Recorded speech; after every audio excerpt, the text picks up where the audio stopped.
Well, into the soup? Why not? It's a shore break surf, not too long a paddle to the peak.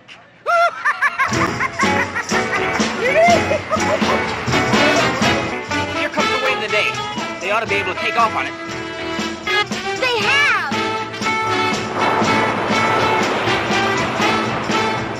Something sure seems to be pounding in that trash can, Buzzy. But watch Batman trimming!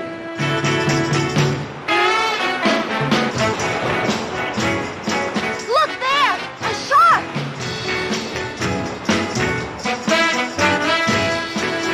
What's that in his hand? I just hope it isn't too late. That shark might have wiped him out on points. I'll check with the judges.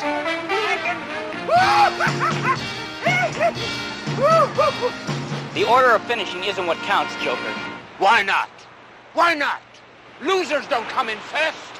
I've tallied all the judges' points. You got 1 for being the more colorful surfer.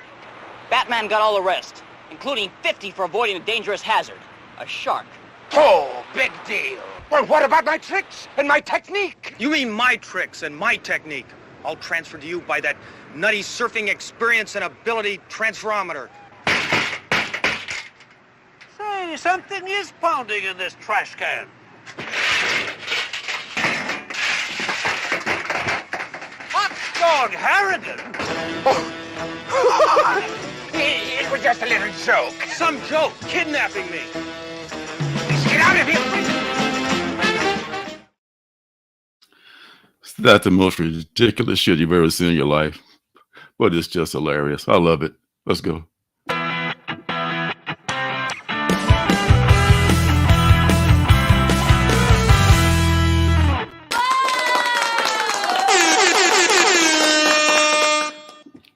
Welcome all. Hello, everyone.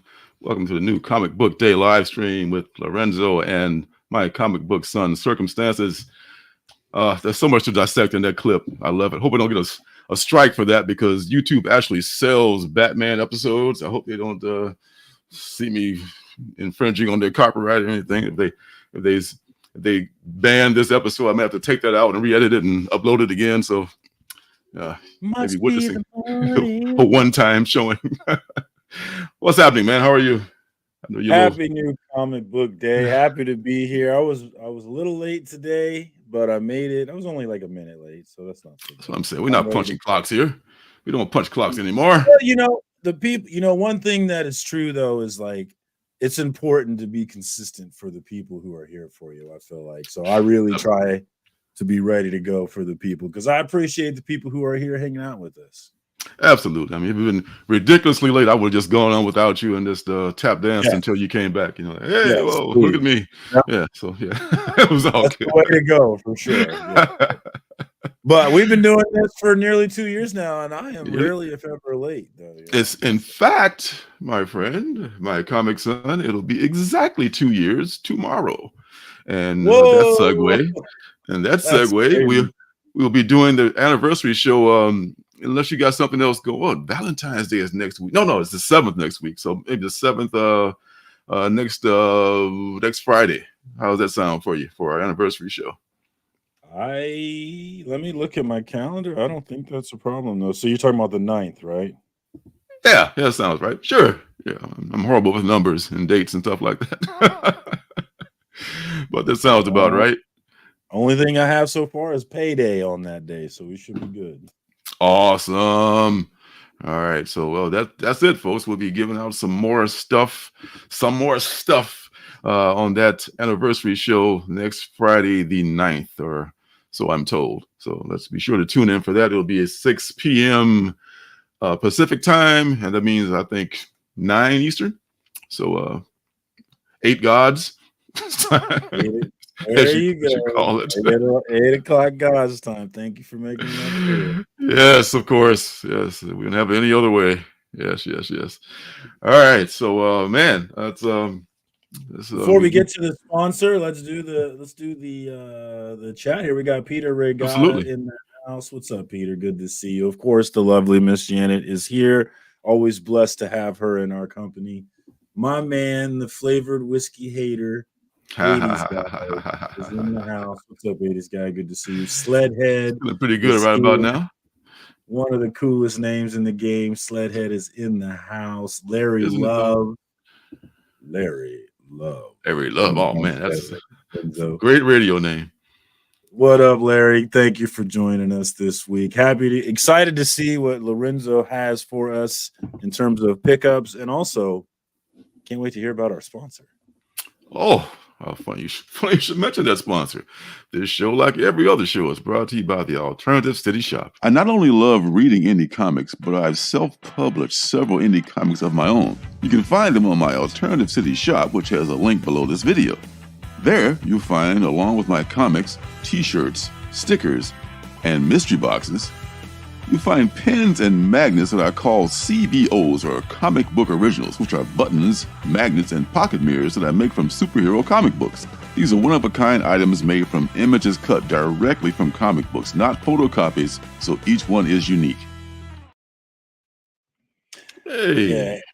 80s guy says that we're going to make it longer than Travis and Taylor. Well, I think by virtue of starting before them, we should make it longer. But I've got to tell you, I'm emotionally invested in Travis and Taylor. Like, I see them together, and I see the little clips, and I see the Swifties going, oh, and I'm right there with the Swifties going, oh, look at it. It is cute, isn't it? Like, I'm invested in these two. Like, I never cared. I swear to you, I never cared about Taylor Swift before she started dating Kelsey. I didn't even, well, actually, I started listening to her music because my daughter loves her. And so through my daughter, I actually became, I have an appreciation for her talent because she's got a number of bangers. And Shake It Off is one of the all-time pop songs to me. It's such a great song. So I've become a Swiftie through this process, and I am going to be drinking everyone's "Why Is She on My TV" tears for one more week in the Super Bowl.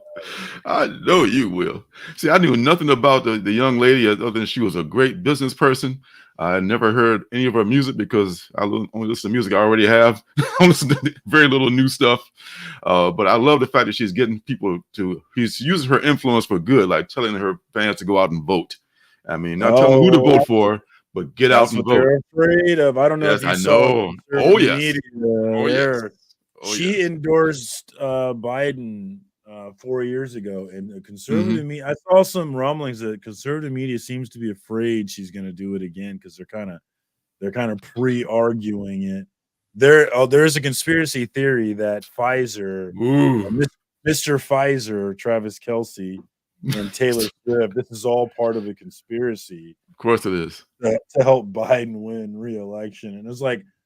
One of the best things that I did for myself in my life is I detached myself from political outcomes.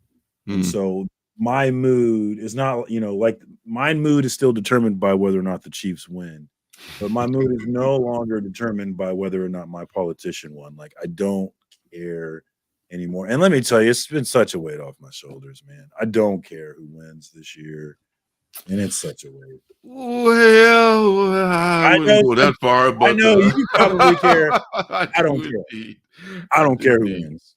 I do, because I don't want to go to a concentration camp. But that's another story. Whoever wins, that's who we deserve, and I truly believe that we deserve this person. Whoever wins, we're gonna get what we deserve. Yeah, but I don't want to catch that smoke that's going to these other motherfuckers who deserve it get. I don't want to get that. Yeah. I don't deserve this. May the odds be ever in your favor. Yes. To the concentration camp with you. I don't care. Everyone goes that way. So I don't think anybody's going to a concentration camp either way. All right. All right, so are you? I mean, okay, that's a whole wormhole. No, right I understand. I understand what thought process gets you to that extreme outcome, which regardless of the likelihood of, we agree it's an extreme outcome. Right? The dude has literally said, "I'm going to lock up my enemies." He's just joking. Oh, I'm just saying, just keep your mouth shut and you won't have any problems. Motherfuckers tell you who they are, what they're gonna do. You better listen. That's all I got to say. I'm just keeping my mouth shut, man. I'm just staying off radars out here. I hear you. No, I mean, no, I hear you. Trust me, I hear you. But like, I just can't let myself stress about these things because don't stress about it. At the end of the day, we have no control. It's whatever's going to happen is going to happen. Yes, but we can vote, and that's what she said. I'm not telling you who to vote for, but get you off your ass and use this right that people have died for and vote. That's all I'm asking. That's the least you can do. That's the least. Just get out there and vote. Let's get out there and vote. Conway. Kanye West, 2024. Conway will be an institution by 2025. But that's another story. Yeah, I've been seeing some videos of that dude lately where I'm like, man, what is going on? Oh, he's out of his fucking tree. I have no context to this video because I really don't care enough to look into it. But I saw this video of him with some black mask arguing with some white lady, and I'm like, what is like? He's got a full black mask on, like you can't see his face at all, like the gimp. And he's arguing with a random white lady. I'm like, what is this video? Like, I don't care enough to figure it out, but what the hell? Nah.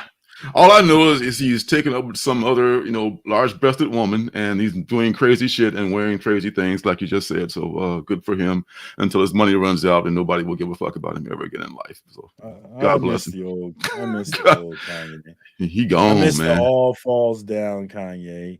And you'll see All Falls Down was a jam. Yeah. And Beckerman announcing himself as part of the problem in this country there. Oh, no. Beckerman, you are far from the problem, my friend. Look, read his comment. Tell me he's not part of the problem. Read his comment. Oh, I don't know about that. I'm sure whatever one he made, I'm sure he had a good there it is. I'm sure that will catch me some heat, but that right there is a statement from a man who is proud to be part of the problem. I am proud to be part of the problem. When they take y'all, his mother would agree with me. When they take y'all into the internment camp, you should have a buddy with you. So there you go. It'll be fun. Beckerman, goddamn, why didn't you vote? Damn. I'm keeping my mouth shut. They ain't catching me. Pass me the soap. Damn. I'm for whoever won. That's who I voted for. Who won? That's who I voted for. Right. There you go. I'm on that team. I'm on the winners team. There you go. You like a barnacle, attach your ass to the passing ship. I'm with this one right here. Exactly. What's up, Hook? Don't you know? Send me to a concentration camp. I'm on your team. What do you mean? So you thought, sucker?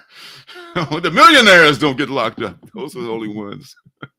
But back to football. Are you dancing on the grave of the Ravens, or are you just going to be diplomatic about it and just say, "Well, we're just the best team in football"? No, man, I got respect. I got respect for the Ravens. I know, like the Bills, we're going to see them again. We're going to see them many years. But I think what we're seeing play out in real time is an issue that we saw with Jordan, an issue that we saw with Tom Brady. Is there's a lot of great players who are never going to win a Super Bowl because Patrick Mahomes exists. And that's right. Crazy.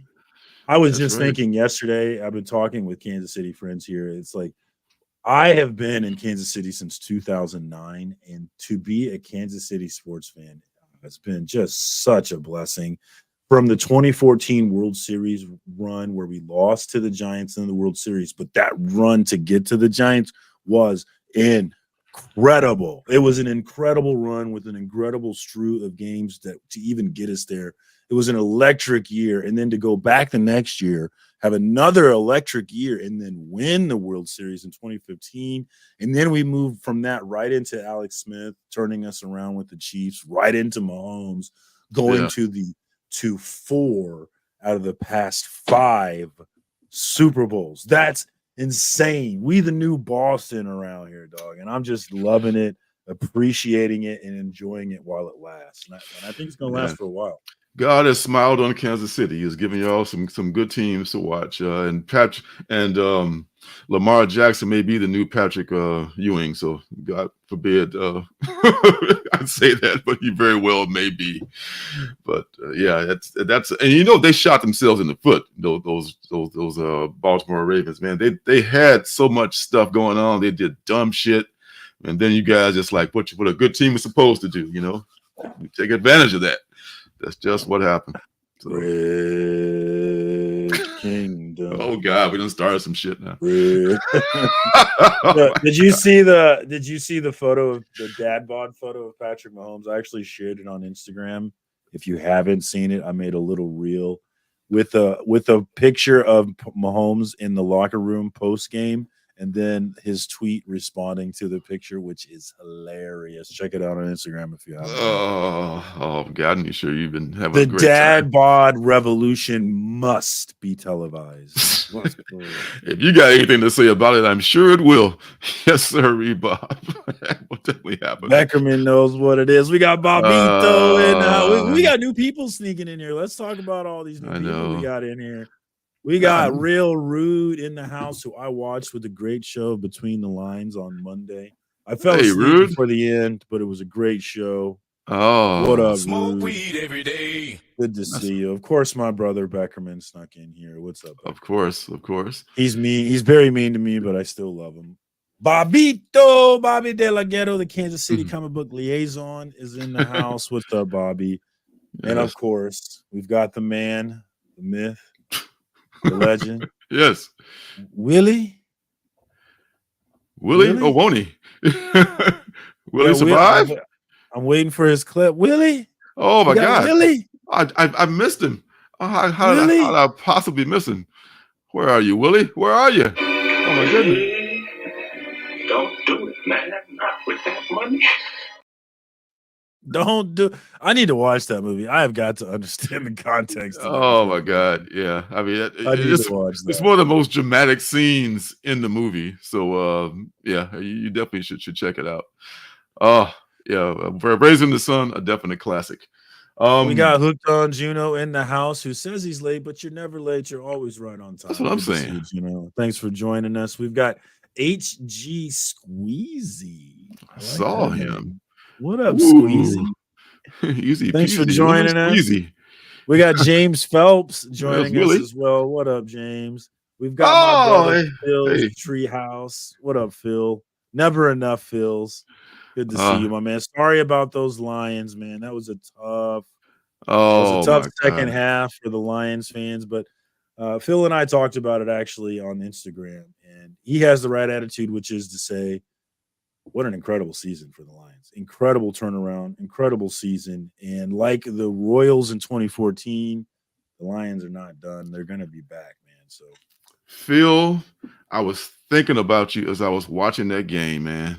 I swear I watched the first half and I thought that, okay, this is in the bag, right? He kicked the field goal. I would have gone for it right then, right before halftime. That's when he should have gone for it. He kicked the field goal, took the points, up 17 points. I had stuff to do. So I'll be back. I'll come back probably about fourth quarter, and I'm sure they're going to be doing the celebration, showing old Motown clips and dancing in the streets and all this stuff. I come back in the fourth quarter. They're down by 3. They got the ball. Like, what the hell happened? Look. What happened, man? And I watched the replay and I saw what happened. I couldn't believe it. I mean, and the coach, he just totally got out coached. He's just, he's a young coach. I don't know that he got out coached. New coach. I think he did, man. He made some really bad decisions on those going for it on fourth down. I know it's part of his identity as a tough guy. Yeah. See, and I agree with you that they've gone for too many. They've given away too many field goals all year. I've been screaming about the Lions all year, but the counter argument to that is that that's how they got here. That's the identity that got them to the NFC Championship game. So of course they're going to keep doing that. But absolutely, I feel like once you get to the playoffs, you got to start respecting points. And the fact that he left so many points on the board going for it on fourth is the reason why they lost. And you really can't argue against it. Yeah. It is, but man, if they just kicked the field goal when I tuned back in, they would have been tired. Okay, boys, We're starting Not over. kicking that 0-0. field goal was crucial. It was crucial. Yeah. It was, yeah. They're missing that. And then next thing you know, I think they 49ers, clearly didn't trust their kicker or something, man. they clearly, I mean, it was, yeah, I guess not. Everybody doesn't have Robbie Goals. Is he still playing? Did he retire? 49ers fans, I don't know if he retired or not. Who? By the way, you're welcome for Robbie Gold, by the way. Hall of Fame kicker from the Bears. No, he's definitely not their kicker. Oh, okay. Yeah, so he must have retired then. He played forever. He was playing with the 85 Bears, it seems. He's been playing for a long damn time. Yeah, they forgot to roar, man. But you know what? Like you said, they will be back. But it's going to be a tough NFC North next year, though. Everybody's going to be – Bears going to be improved. Packers going to be better. I don't know about all that. Minnesota's going to always – Packers always nobody worried about the Bears. Minnesota is always competitive somehow with Kirk Cousins. But all these draft picks, the Bears are not improved. Everybody should not only be fired. They should just give up. Okay, nobody's worried until you're worried. Count on the Bears to be the Bears. They are who we thought they were. Sometimes, even despite themselves, they win a Super Bowl. That was with Mike Ditka. Mike Ditka was not a good coach. People loved Mike Ditka, and he was a coach. He was kind of a dumbass, and he frittered away that whole dynasty. But he backed into a Super Bowl because he's such an awesome team. So he had a great team, great defensive coordinator, Buddy Ryan, and that's what did it for them. And I think this could happen again just by sheer luck. It won't be by competence. I'll give you that.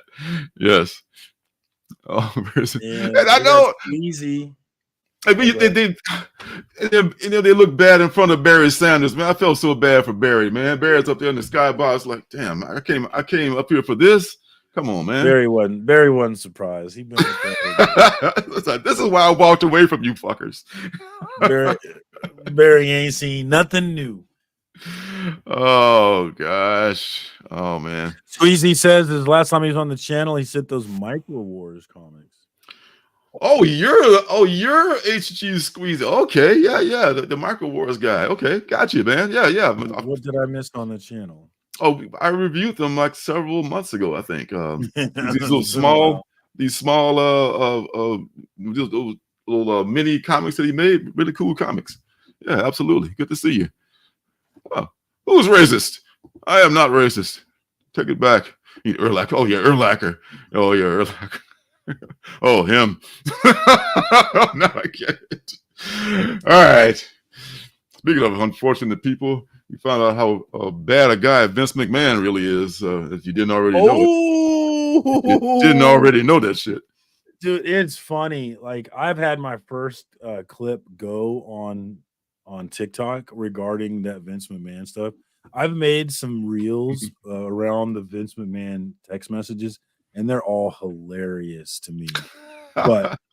But Instagram doesn't think they're funny, but TikTok thinks they're funny. And that's the first time that's ever happened. Usually things bomb on TikTok, but they do well on Instagram. This is the first time where it's bombed on Instagram, but it's done well on TikTok. Really? I don't know. But read the Vince McMahon text. That man's a freak, y'all. Oh, you don't get my memes if you haven't read those texts. Yeah. Seems like he's a fan of the Cleveland Steamer, if you know what I mean. And I think you might.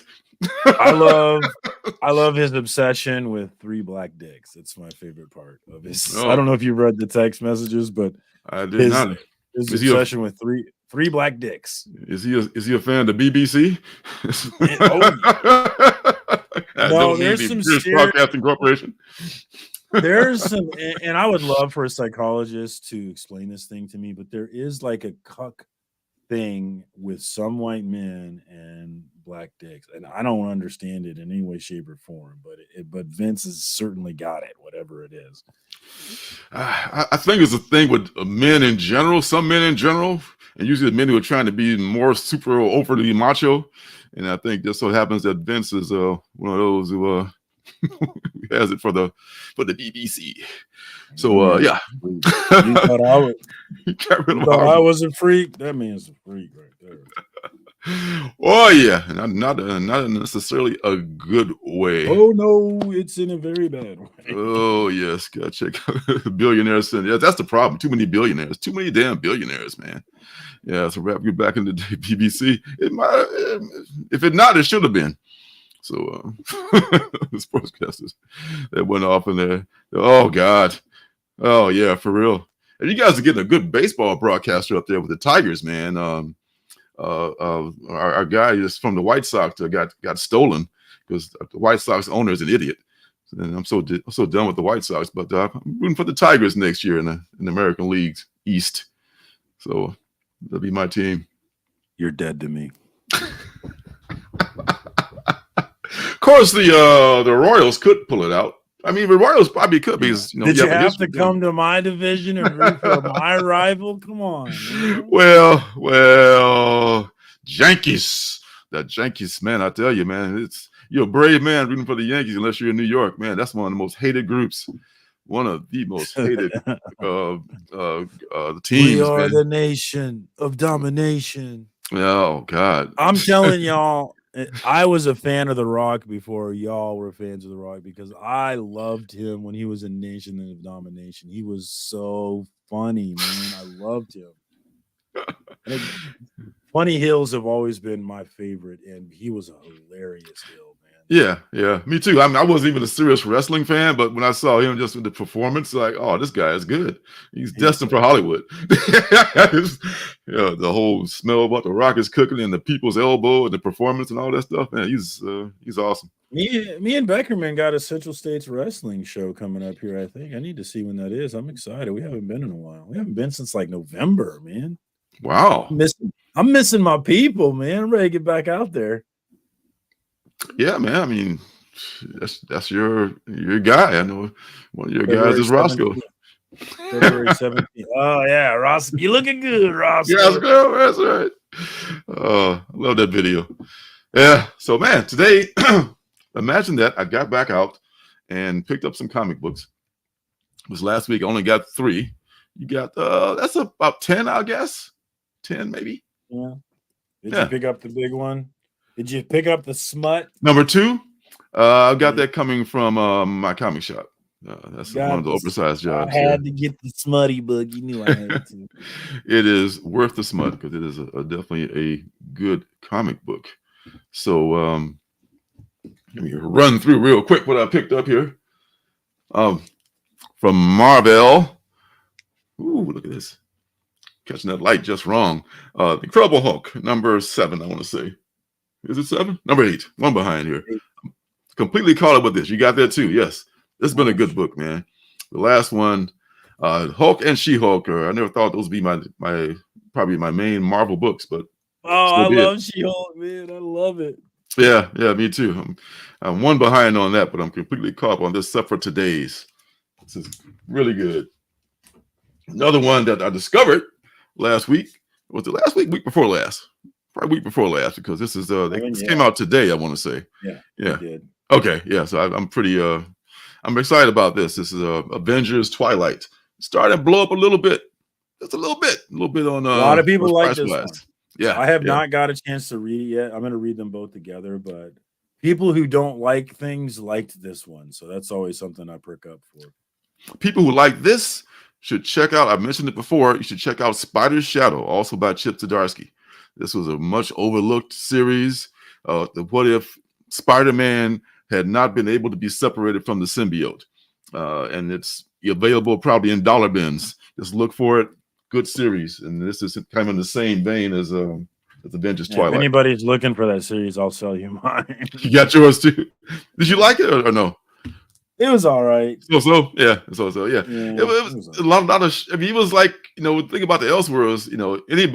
Anything can happen. That's what I like about it. People die, people change, people are. It's completely different thing. Yeah, like, Sludhead Spider Shadow is what it was called. Is that what I called it? Did I say something else? No, not. Sometimes I misspeak. I thought that's what you said. I don't know. Just double checking. Yes, Spider Shadow, Spiders. I want to say S with an S. Spider Shadow, and it's an Elseworlds. What if book? Marvel Voices Legends. The Black History Month thing. And DC does one. I don't know that many of the DC characters, so I got the Marvel one instead. I'm more familiar with the Marvel African American actors or comic book characters than I am with the DC. So I picked that up. That's all for Marvel. No DC again. I don't know why. Probably maybe I ordered something from my comic shop. I didn't see anything worth buying in the shop. They might be light right now. I actually didn't have any DC either. Really? Yeah. I mean, I know I'm reading Superman and Wesley Dodds Sandman for sure. But what's your favorite DC read right now? Favorite DC? Yeah.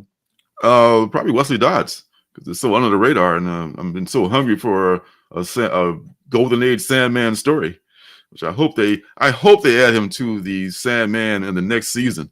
I hope that's such an angle they can go from and just have like another little side plot going. But yeah, check out Sandman if you're not reading that. Yeah, we got 5. As Sledhead says, we got 5 new comic book days this month. Oh, one extra, huh? This is more money, more money to have to spend.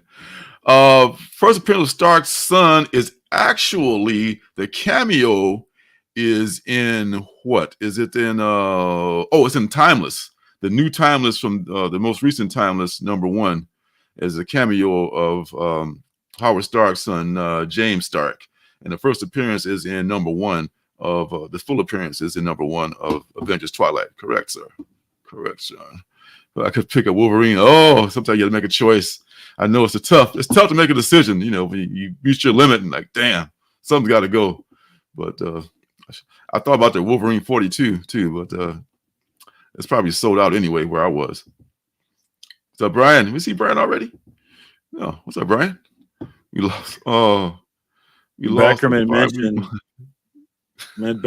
mentioned earlier that the Planet Comic-Con is real because he signed up for his first commission. I'm excited to see what that is. But Planet Comic-Con, March 8th. Guys, come see us here in the middle of the country. Would love to see it. It's real. Hit me up on Instagram if you're going to be here. The struggle is real. We're going to get crazy. Yepper.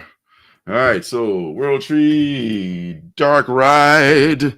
This is number, I want to say 9 of Dark Ride. Let me get those numbers right. Number 10. I'm always one off, one late.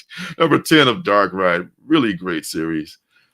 This is something that I actually stopped pulling Dark Ride, and I forgot that I stopped pulling it today, so I pulled it today. And so now I got to go get the 2 I missed. I'm like, Space Case, you dropped it. Hey, well, I guess. I'm interested in World Tree, but I'm not hyped for World Tree, honestly. I'm interested in it, and I'm not dropping it, but it's not a book I'm hyped for. Yeah, I wouldn't say I'm hyped for it, but I'm enjoying it still. I'm not anywhere close to dropping it. So I've still got faith that James T has got something up his sleeve that's going to like blow my socks off. What book are you most hyped for right now? Right damn now? I'm reading so fucking many of them, man. I can't remember what I'm fucking reading.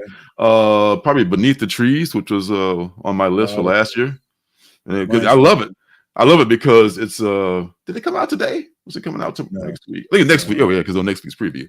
So it comes out, so irregularly or so not twice a month or whatever. So when it comes out, I'm really ready for it. And I devour it and I'm ready for the next one. I can just I don't have to like worry about catching up on it. So there's only 3 issues so far. The 3rd one's coming out next week. That's probably the one I'm most hyped for, I have to say. What's the furthest place from here is mine. I love that book. It's so good. Yeah, I mean, I'm steady on that though. I'm not giving that up at any time soon. Oh, I can't wait for the next book. I love that book. Yeah, I did read Hexagon Bridge. Huh? Yeah. Maybe I'll trade that one or something, or pick, or what do you call it? Read that one or whatever. Yeah, I've heard some people talk about that one too. Yeah. Yeah, I mean, the first one, I think I did a review on it like many months ago. This one is a book I pick up from time to time, Willie, as you know. Thank you for sending me that trade. I appreciate it. Those trades. Yes, it's Philadelphia. This is Rodney Barnes. You can do no wrong. And guess who's guest starring? The guy on the cover, the Savage Dragon. He's not your father's dragon. He's the son, actually, of the original dragon. I think as things go, because Eric Larson believes in handing down mantles, not having the same guy live forever. So this is a different dragon. But last, I think, couple issues, Spawn was in it. They've been doing a little crossover. I like how it's in the same world, kind of, or whatever. Yeah, me too. This one, I got to read this already. I'm not getting my copy from my comic shop until next week, or probably until next week. So I wanted to read it right away. And the buzz this book created on the gram. I know you're not plugged into it, but man, there was some buzz on both bad and good on the gram. Yeah, I mean, I could see either. You're talking about the book though, but the buzz wasn't even about the books as much as it was about Key Collector making this a key of the week. And a bunch of people who don't understand what the key of the week decided to get mad about it being the key of the week. Yeah, it was crazy. I didn't know that there was a key of the week. I know they have a keys of the week, multiple keys. Yeah, it was there was one of the keys. Right, and it was one of them. And it's like, of course it's gonna be one of the keys, guys. But yeah, if you've been on my gram, you've been seeing me make fun of some people for that. Check it out. You gotta have I liked it. I liked it. Overall, I liked it too. I mean, the ending was a little confusing for me, but I'll check out the next issue to see what's going on. I'm definitely locked in to see where they're going with this one. Yeah, it's got. I've said it many times on the gram, but like it's got season 4 of the Expanse vibe. So in season 4, they go through the ring and they're trying to settle this new planet, which is exactly what these guys are doing, trying to settle a new planet. And I'm interested in how this new planet's going to go down. A lot of people don't like the art. How did you feel about the art? I didn't love the art. I'm very forgiving with art, as you know. So I know art is hard. But it didn't get in the way of the story. The story is the main thing for me. And I was trying to divest myself because I don't want to be any kind of a way judgmental, pro or con against Tom and Ryan. So I was going to pretend like two people wrote this and I don't know who the hell they are. And I just clear my mind, as I always try to do when I read a book by someone, either that makes you feel one way or another. I was like, just clean the slate, read the book, and don't have any biased opinions about it. And just read it. And I was able to do that. I was able to hear voices that were not Tom and were not Ryan. So I give him credit for writing a good book, and the concept is good. Ben Temple-Smith is a decent artist, but I may have chosen someone else, but who the hell's going to draw my book, But I thought it was good enough. It was good enough to get the point across. And I totally got the point. The thing I would say about the art is it's I think it's going to grow on me personally. I'm with everyone is like, I wasn't necessarily thrilled with the art in the beginning, but towards the end of the book, I was more acclimated to it and more okay with it. And I think that it might just be a way that makes this book very distinctive. Like where there's art and Something is Killing the Children. I love it now, but when I first started reading it, it wasn't necessarily my favorite art. But I love his art now because it's part of what the book is, and it's also part of what makes the book distinctive from other books is the distinctive style. And I think that might be what Temple-Smith is offering this book, because it is an extremely distinctive style, right? It does not look like other books. So I get what people are saying about the art, but I think I might end up kind of digging it, and I'm excited to see where this thing goes. And I am definitely biased. I mean, I want it to be good. Yeah, I want them to do well. I'm cheering for them, but I came in with really low expectations for this book, and they far exceeded those expectations, man. Yeah, really yes, and I just said that. Thank you for asking, Rude. Yes, that's what I felt about it. Yeah, I'm down with it so far. So you're gonna have to lose me. If they lose me, they lose me. But so far, I'm good with it. It's a story that has some surprises and some goodness in it. So I'm fine. I mean, it's just like, whoa, it's the greatest thing ever. Like, no, but that first scene where they're dropping on the planet. I know 80s guy says pass, but that first scene where they're dropping in on the planet and whatever that thing is comes through. That was awesome. Yeah, that was pretty good. That was pretty good. The way shit just goes sideways, some jump, and it's just like, oh, we're just gonna land on this planet. Everything's gonna be great, fine. Nope, not necessarily. So that was pretty good. Yeah. So I think your money would not be wasted on Crashdown. It's only like a $4 book, right? It's not an expensive book. That's what I'm saying. It's very affordable and it's worth a try. So yeah, it's worth reading. I got more books. We're not done yet. Rumpus Room. We're just halfway done. Considering I got 2 weeks worth of books, Not too bad. I only got like, I think 12. So Rumpus Room, this is the finale of Rumpus Room. Been loving this with this Jeffrey Epstein looking billionaire who's like turning people into face cream. Yeah, you need to read this. If you're not reading this at some point, pick up the floppies or pick up the trade, because that's a crazy book and it's fun to read.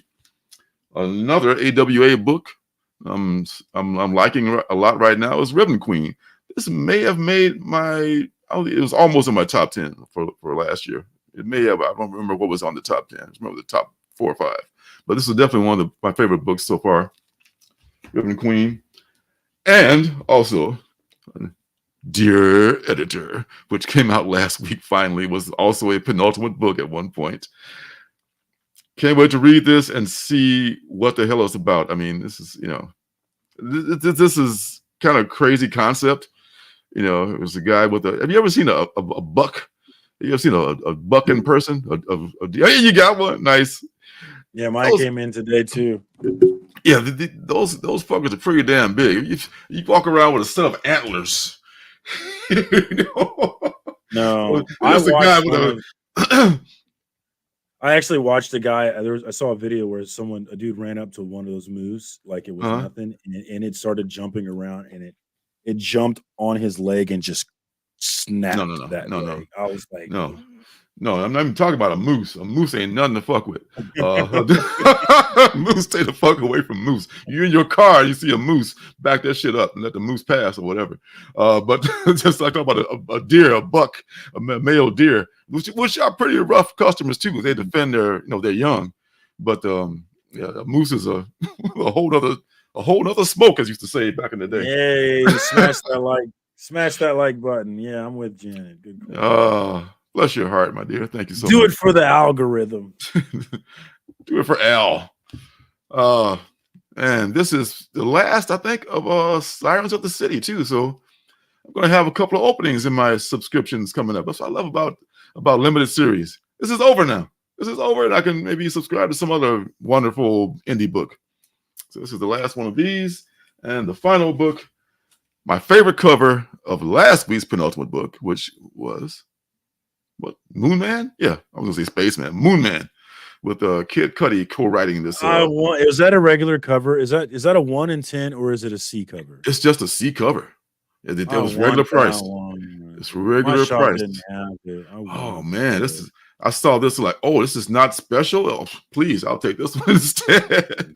This is my favorite cover. One of those online, then. As long as people were trying to hit me over the head. Yeah, you can probably get it maybe from Tefal. Not sure, but no, it's not on Tefal. I would have got it. Ben got it. Tefal makes it easy. Yeah, so that's that, man. That's the haul. Make it up for 2 weeks, which wasn't easy. I'll be looking for your Moon Man review. I haven't read it myself, but I'm looking forward to seeing what people think about that. Yeah, I thumbed through it. It looks pretty good. It's just the artwork for sure. If it's got any kind of a story, that's what I'm worried about. It's got all flash. We got the famous co-writer, and we got a really good artist. Got great covers, tons of great covers. That sometimes that spells like just a mediocre story, but hopefully I'm wrong about that. I am curious about it. Whenever we get these celebrities on this comic book, it's like, how much are they really writing it, and how much are they involved just for the purpose of sales? Like you remember that Mom book with the with Mother of Dragons, yeah. And I wanted to like that book. I wanted to be like, you guys are just being feminine haters. I wanted to be like that, but no, that book was bad. Yeah, unfortunately, it was bad. Yeah, it was terrible. Terrible. Now that you can find in $1 bin, maybe in a quarter bin, possibly. Oh gosh, almighty. And there was Colin. Oh, not Colin. My guy from Minor Threats, Patton Oswalt. I think he may have had a good hand in his. He's like a co-writer with maybe 2 other people. But then you got Keanu Reeves. It's questionable how much he really was, involved in the writing. Yeah, so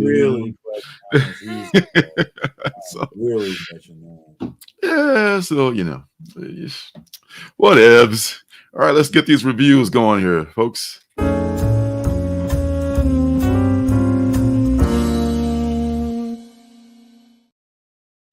All right, the first one I want to talk about, Willie. You actually brought this up a while back. This was a book that I was kind of like interested in, but I could never find it. And this is it's called Night Cruising, and it's from Floating World Comics, and it's written. I wanted this book. You wanted this one too? Yeah, I wanted this book. Yeah, I never found it. It was hard to find. I mean, it finally popped up on my want list one day by Harry Nordinger. This, man, oh man, this, I gotta tell you, this, I think you mentioned, Willie, when it came out, that it was kind of a tough read. So I kind of see what you mean by that. It's really about this guy who's dropping off his girlfriend. It's a pretty simple premise. That's what it sounds like, you know. Just a night cruise by this guy, and he drops off his girlfriend, and he just said, he tells her, or she tells him, "Now, don't you get in any trouble now." And of course, the first thing he does is he goes to get in trouble. Not only in trouble, but he goes and starts a crime spree. It doesn't start off with a crime spree, but you can see like he even breaks the fourth wall when she says, "Don't get in any trouble." That's one of the weirdest parts.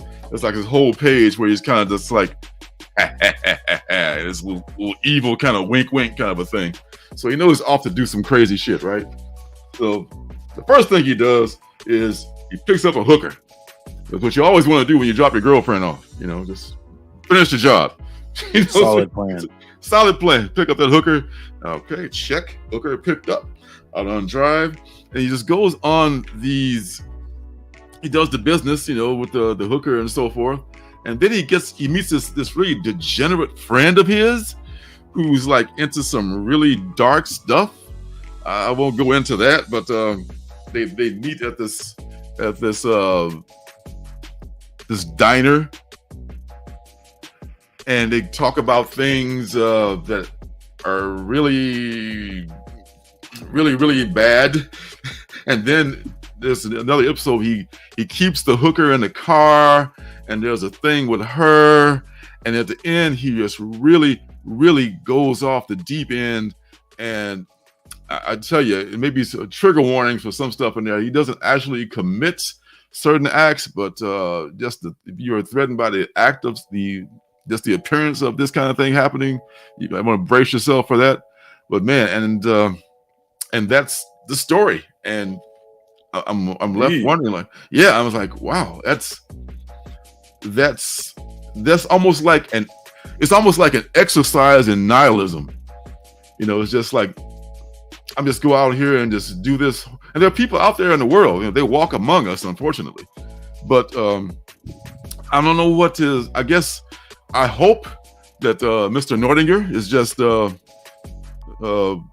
doing this as a representation of wow, there's some fucked up people out there, and here's an example. Or, you know, I hope he's just not like, you know, this is what I would like to do if I had a chance to do it. But I don't know him. I don't know the guy. I'm just saying. But, you know, when you're a cartoon or a cartoonist and you're a creator of comics, you have a chance to let your character speak for yourself, or they can just speak for the world at large. So hopefully he's just like letting this be like a cautionary tale. But yeah, I mean, I still recommend, if you can find it, pick it up, because it's, you know, you're a strong-willed individual and you like indie comics, and you like you're not put off by the art style. It's worth picking up. So Sluthead says, "Say no more, say less, fam." Say less. yeah. It's like from what's that? What is that? The Monty Python? you know, she'll go. You know, say no more. That's much. Say no more. Yeah. So yeah, that's number one. I knew what you were talking about, Willie. Shout out. The next book is Zorro, Man of the Dead. This one, I got the Raphael Albuquerque cover, which is one of my favorite ones, actually. It's like, I'm a fan of Zorro, and I think the writer of this book, the very talented Sean Gordon Murphy, who's a writer and artist on this thing, is also a fan, because he alludes to some of the older actors who portrayed Zorro, like Tyrone Power and Guy Williams, who was in Lost in Space and played Zorro in the Disney television series. And it's basically about this Mexican city that celebrates Zorro. He's like a hero because he liberated the town or whatever. And the cartel has taken over this town in Mexico. And they have this celebration every year of Zorro, and they built a statue to him and everything. And they had this guy actually playing Zorro. And the cartel is like, hey, we don't like Zorro because he represents rebellion, and we don't like that shit, and you can't have no rebellion, just in our place. And he kills the guy who plays Zorro, who was this girl's father. Fast forward, this girl becomes actually an employee of the cartel. I mean, when your options are limited, that's what happens. And she is working basically for the people who killed her father.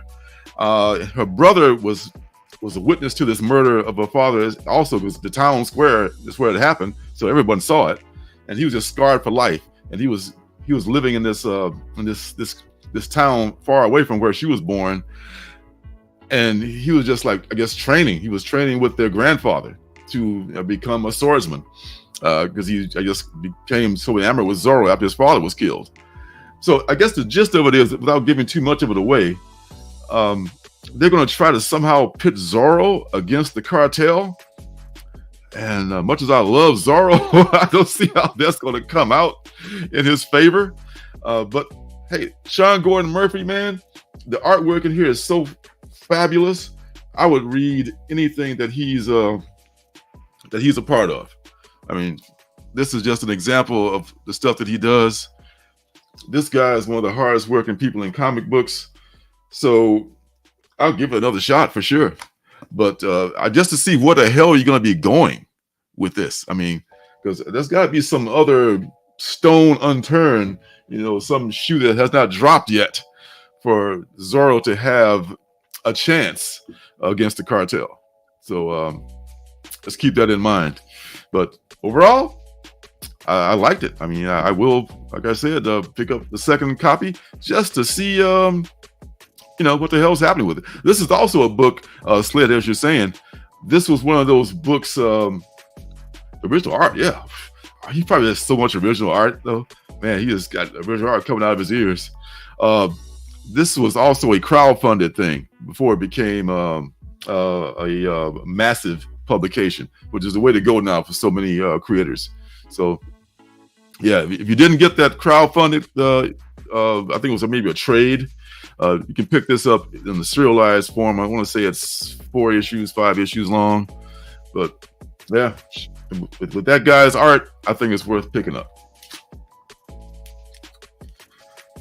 On to the last book. Interesting.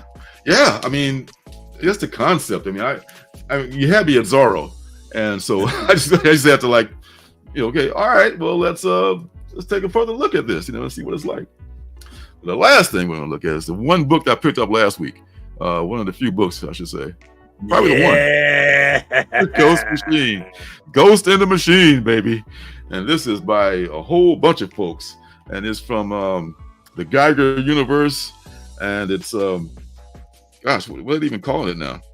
I guess Ghost Machine is what they're going with. And the Ghost Machine has a timeline. And this is like this is an anthology of all the people in the unnamed universe and associated universes. And it starts off with Geiger. These are all unpublished stories of Geiger. They're always telling the Geiger stories like around the campfire. Let's talk about the glowing man who's only a legend and all that stuff. So, who is the Geiger artist? Is it Gary Frank? I love the artist. It is Gary Frank. Jeff Johns, the writer. Gary Frank is the artist on Geiger. He's one of the best. I mean, there is no bad art in this book at all. Yeah, I mean, there's the Geiger and his two-headed dog taking care of business. So the Geiger story is kind of being told like he's a legend and he no longer exists, because they're always speaking of him in past tense, pretty much. But we're finding out more and more about his story, about how his power works and everything, how he has to pull out the rods to make the power come to life.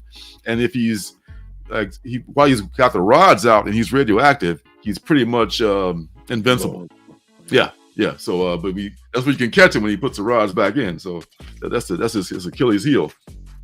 And then they even hint to the red coat. The red coat is first appearance, I want to say, of the red coat.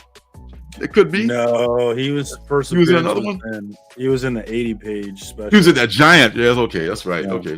Okay. And it was that was not a cameo. It was pretty long appearance, I want to say, in there too, right? Because it didn't explain his origin. Yeah. They talked about his origin. Okay, so this is not a first and appearance. Preview, because he's going to have his solo title, Red Coat. He's a really interesting character. He is indeed. I'm really looking forward to learning more about his interactions with the Northerner. I bet they're going to be hilarious. The Northerner. Oh my God. There's one of the characters called the Northerner. Yeah. And this is the fun thing about this book. They break down all the characters. We all know many of them already, like Geiger and Junkyard Joe. And they talk about their powers, and they talk about their history, how they came to be, and all this stuff. And the Northerner is very mysterious. They don't give anything about the Northerner other than that he fought on the side of the North, of course, and that they have a relationship between him, I guess, of some sort with the Red Coat, and the Red Coat was no part of him as far as battle goes. And then there's this president here. It's like they talk about her. It's this woman who's a president, I guess, at some point, President Nash. And there's a timeline where they talk about all the things that are going to be happening in that universe. If I can find the timeline. Oh, and also there's let's not forget about the Rook's universe. The Rook is, I think, in the same universe, the same timeline or similar, except he's in a different place. The Rook was taken. It's a different planet entirely. He was taken to this planet to become what they call not governors or wardens. They're wardens. Him and his buddy Swine are wardens.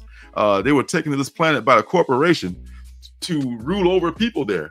And some shit happened to the engine, or the what they call it, the life engine of the planet. Yeah. And the planet is failing, and the corporation is like, "Whew, we out of here. You guys, we'll be back for you." And so now they're trying to survive on this shithole planet, with all these wild creatures that have been modified and have pretty much evolved into like really strange creatures. And they're trying to build their own ship to get off. Yes, that's a really good shot of Rook right there, which is, it's my favorite chess piece. Is more referred to the bird Rook, because he has powers over birds, over crows and birds, and all birds in that family. All these governors, I don't call them governors. All these wardens have some sort of power. Swines is, of course, as you might guess, over pigs and and those type of characters. And there's one that we don't learn a lot about called Direwolf. All we know is that she had a relationship with Rook, and then they had like a parting of ways when they had an argument about how to go forward now that we've been left on this planet to fend for ourselves. So she'll be, I guess, more talked about in the future. But then they got this whole other thing called Family Odysseys. Family Odysseys. It's like, I guess they're trying to, get more of, I guess, all ages, an all ages audience, because I guess Geiger could not really be considered an all ages book. And one of them is called The Rockefellers. And The Rockefellers is kind of like a time travel witness protection story going on here. It's really great artwork in this. I mean, I love the art on this. The story is not really for me, but I do see how it could be a good story for someone looking for a good all ages book. and it's definitely that because it looks like it has a decent plot, a decent concept of the whole, witness protection thing, and they travel from one time from the future to the past because people are looking for them. So that's one of the ones, and such great layouts in this too. This is how it's going to look in the main book. This is awesome. The second one is what the hell is it called? It is called, wait for it. And because it's about baseball, I think I might like it a little bit more, even though it's really not for me. It's called Hornsby and Halo. And this is two kids who I guess like they really are these. One is a demon and one is an angel, and the angel's being raised by just this horrible family, and the demon is being raised by a good family. So they're working on the concept of nature and nurture. Does this really work? Can we make a demon into a good person? Can you turn an angel bad? So this is an experiment that's going on in this story. And the kid, like the Halo kid, he has like a baseball thing, and he's like playing great. And his parents say, well, if you don't hit a home run to win the game, then don't even bother to come home because we're not going to pick you up. Like, what a fucking asshole, And because he makes a great play to save the game, not good enough. His parents aren't even waiting for him out there. So like, this is something that I might be able to relate more to on several levels. So that's something that you might like. You're looking for in all ages, even though it has this concept where a kid gets treated badly. I think there's a lot of lessons to be learned here, and it can be done well. So that's one side. That's their all ages thing. Hyde Street, however, is kind of like they take all these old ads, all these like jive ads used to be in the old comic books, and they create stories around them, like the X-ray Specs. X-ray Specs has a story. The dog whistle has a story, which is what this particular story is about here. This dog whistle, and this is not all ages, I don't think, but it is a good story nonetheless. So this will all be coming out. Long story short, way too late. The next things to come out will be in April. You're going to get Geiger #1, the ongoing series. You're going to get Red Coat #1, the ongoing series. And then you're going to get Rook also in April. So it looks like Rook Exodus is all coming out. And all these other books are to come later on. All these other titles we talked about just now. So this is something that if you're into the Geiger verse, got to have this. I'm sure a lot of people did pick it up. So yeah, Peter says he's putting them all on his pull list, and I am actually also putting them all on my pull list. I want to be plugged into this whole thing, so I'm excited. I talked to my homie Mark over at Legion of Comics, who's very excited as well. I actually just dropped a reel with us talking about the Ghost Machine from last night on Instagram. So if you want more content for this, check it out. There's really some cool stuff going on here. I am still reading Ghost Machine. I haven't read the end of it because I'm meticulously going through all of the data. Like, for example, they mention in Ghost Machine that the Northerners' first appearance is in Junkyard Joe 6. Which do you remember? The Northern and Junkyard 6. I don't remember. Yeah, I don't, because it's such a blip. It's at the very end of Junkyard Joe, the very last page. You see Geiger and the Northerner kind of portal in with his dog, and they say something like, "There's the robot" or something. It's a cameo, not a first appearance, really. But like that's one of the things we were talking about. Is the cool thing about this universe that they're building up is the way in which it's interwoven, and the way in which you can see the beginning, or you can see the end right here at the beginning if you just go back and look. So, for example, we already saw a glimpse of the Northerner. We just didn't think about it. But now the Northerner is about to be a main character. And you can go back and see he was there at the beginning. You just weren't paying attention. And that's going to be a really fun thing about reading this world, I think. I'm excited about it. Yeah. Yeah, I mean, I'm all for anything like some of you guys out there are saying. Sea monkeys, yeah. Can't wait for the sea monkeys episode. They love your headphones, yeah. Yeah, yeah. I borrowed them from the lovely Janet. You know, she picked out this lovely color, but mine took a crap a few weeks ago. Yeah, I love them too. He's awesome. We call that Viking blue right there. That's right. I love blue, man. I'm a big fan of blue. Yeah. So, man, the Geiger verse or the ghost machine verse is happening. It is real. It is here to stay, and it is being brought along. So many good universes coming up now. I mean, so far so good. You know, with this the Energon universe. God, there's like you know what it is. Mhm. It's people are trying to build their own MCUs. That's what it is. Yeah, yeah. And at some point, it's going to happen. And did you know, for instance, that in I think 10 years, Batman and all the Batman related characters will be going to the public domain? Yep. I didn't realize that. Early versions of them now, which is an important thing. But yeah, Oh, you're not going to be able to steal the Dark Knight version of him. But where do you cut off at? Batman. You I'm cut not off sure at- on the rules. That's an interesting question. I don't know enough about it, but I did see that like not all of Batman, but the beginning of Batman. Ah, okay. Which kind of made sense to me why they're trying to get away from Bruce Wayne a little bit, you know, and yeah. They have to build new IPs. Yeah, they're going to lose that one. Nice. Conan. Oh, you're gonna see a lot of Conan.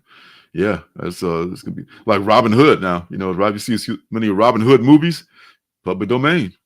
You know, Sherlock That's always Holmes, an public interesting domain. thought is take a character that's in the public domain that was really popular at one time in history, but is dead now, and bring them back, resurrect them. Mm-hmm. That's a way, because everything is about how do you get people to give you a chance, and having a known name of Frankenstein, you know, to give you a chance, people to come, you know. It's pronounced big deal. Frankenstein. Frankenstein. It's pronounced Igor. yes, I see what you're saying. Totally. The last thing I'll say about it is Todd McFarlane did an interview on Comic Tom's channel. It was years ago now, but it was so interesting. And one of the things he talked about is that if you're wanting to get superhero stuff, well, DC's locked out with HBO, and Marvel's locked out with Disney and Sony. So you're really not getting anything from them. So the next best thing is going to be Image.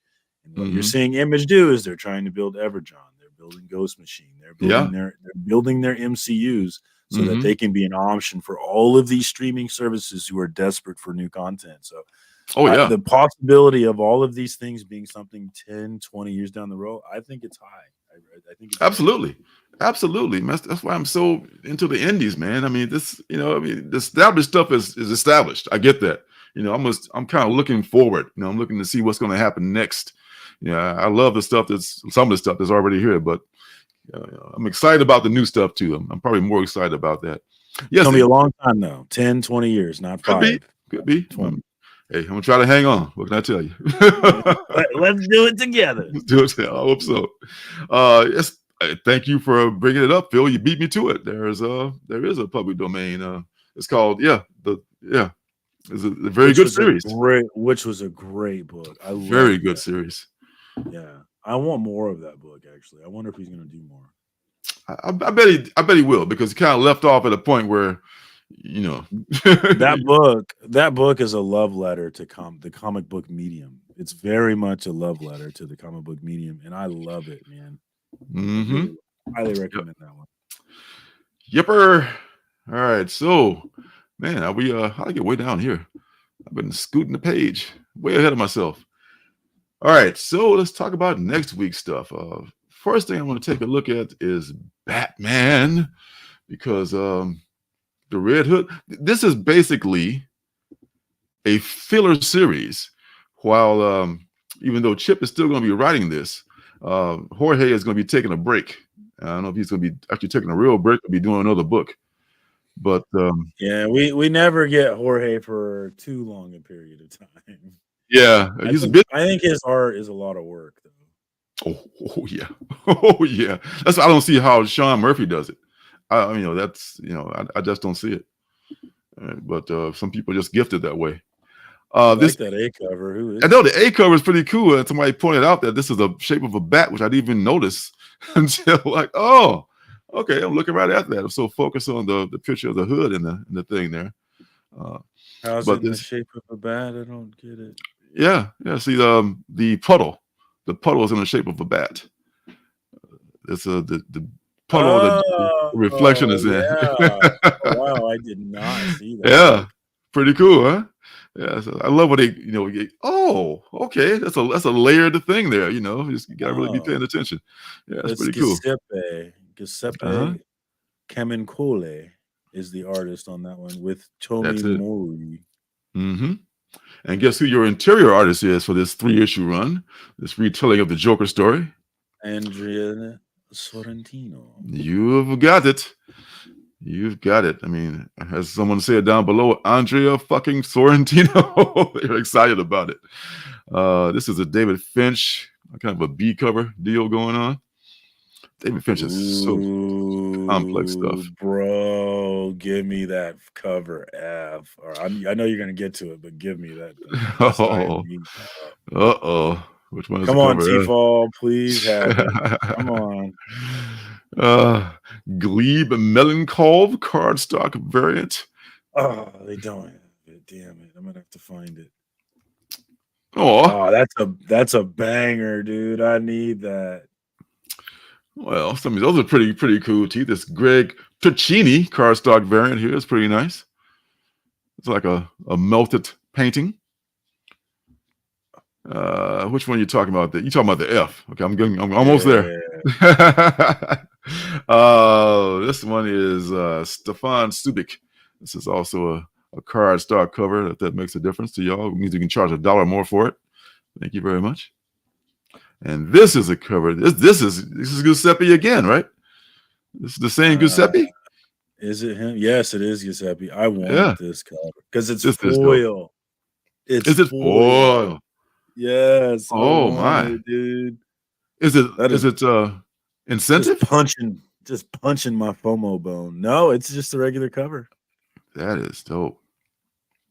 That's dope. Kind of the same style as that. Kind of the same style as that dual #1 by T-Fall that they did, but different colors and very kind of a similar thing with the type as part of the artwork. I like it a lot. I'm about to buy it from Golden Apple. Yeah, I'm about to buy it. I need to buy it. I'm gonna wait till it comes out and try to get a steal of a deal for it. Yeah, you're right. I should see it. Might be in my shop. I'm gonna wait. You're right. Yeah, but it's worth pursuing though. I like it. I want it. I need it. I'm saying yes to FOMO. I've been trolling. Say yes to FOMO. There's a gang of people on Instagram who they like to chant "say no to FOMO" while they circle jerk, and I've been kind of going against them. Like, no, say yes to FOMO. Buy more comics, guys. Yeah, what's wrong with that? I mean, you don't want to overdo it, but you still want to. If you got the money, go ahead and spend it, bro. Treat yourself. Treat yourself. I used to say on Parks and Rec. Yeah, you don't want to miss out on that. Yeah, FOMO it away, babe. FOMO that bad boy. You know it.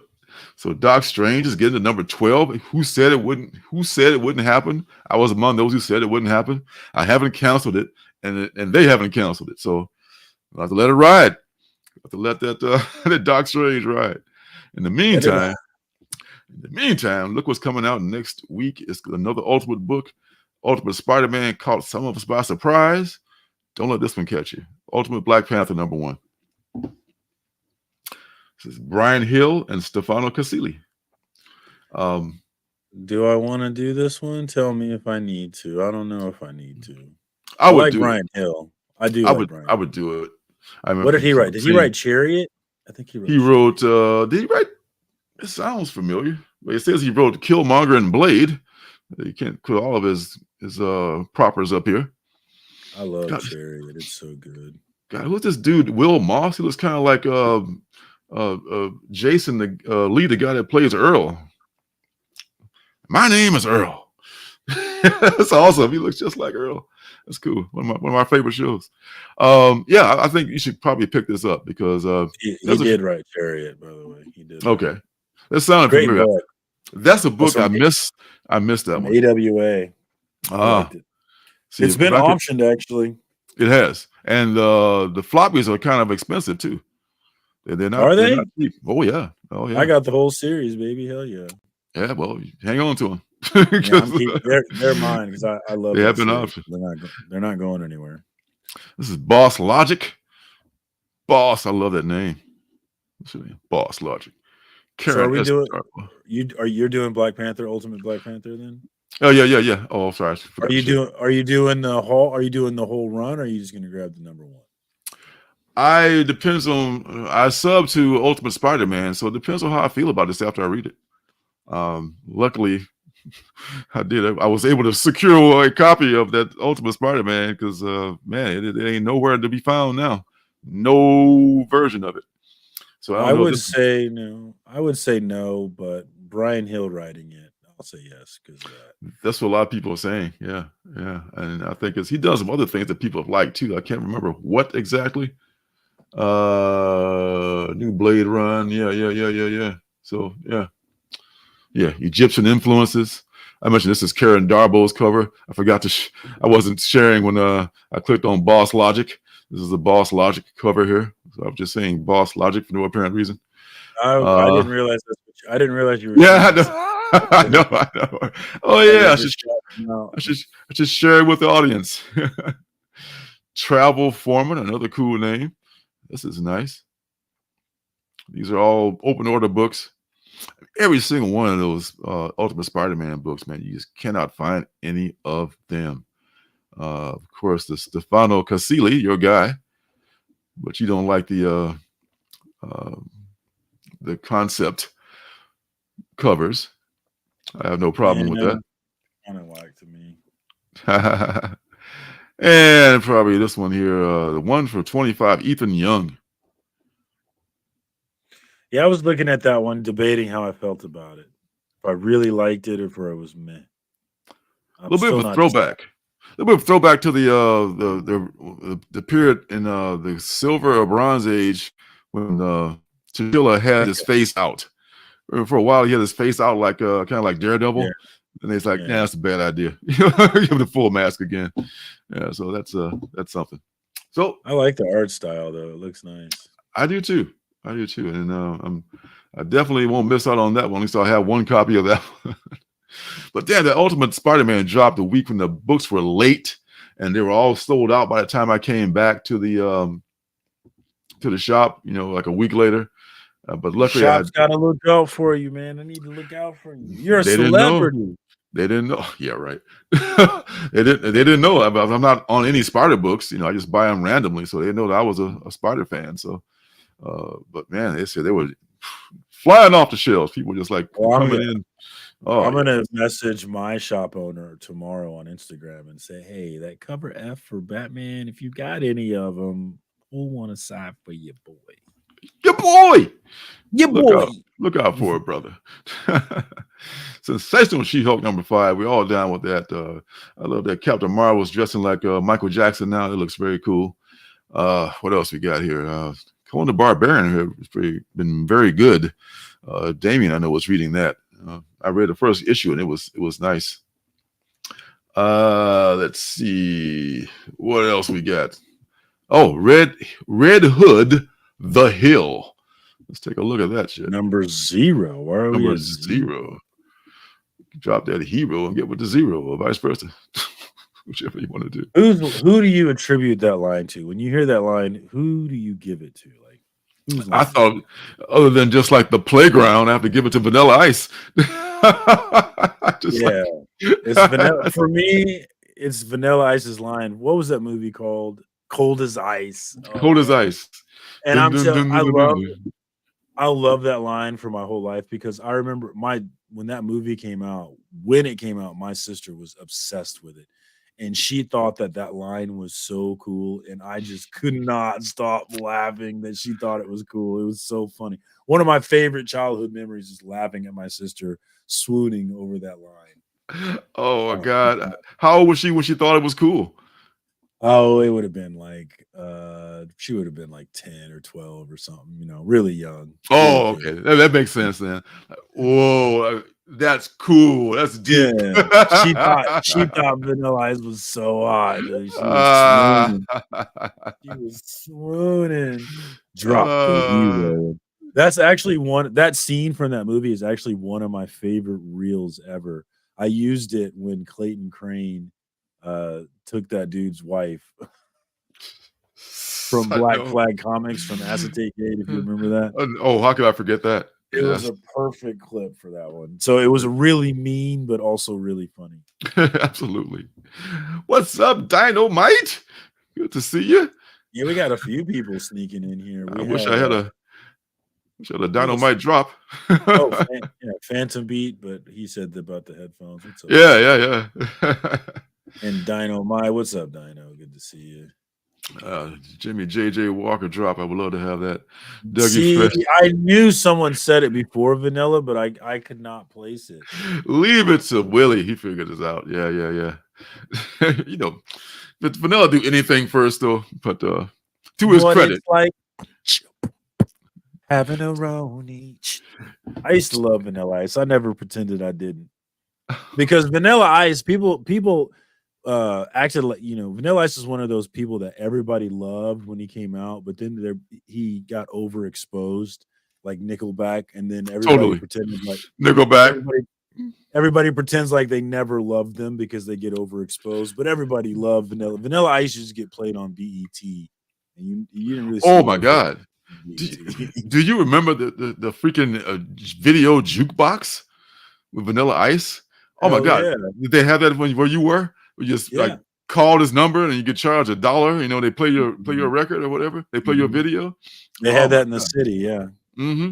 Oh my God, yeah, that was the thing. They played Vanilla Ice all day long, and he was like the shit when he came out. So yeah, somebody owns those Vanilla Ice records, and somebody owns those Nickelback records. So you know, quit fronting. Janet. I will say that I hate Nickelback, and I always did. Janet is hoping that we see a lot more Dynamite so we can get that Dynamite sound clip, and I think I'm on it. I know. I'm gonna have to find a Dynamite drop if he keeps coming back. So yeah.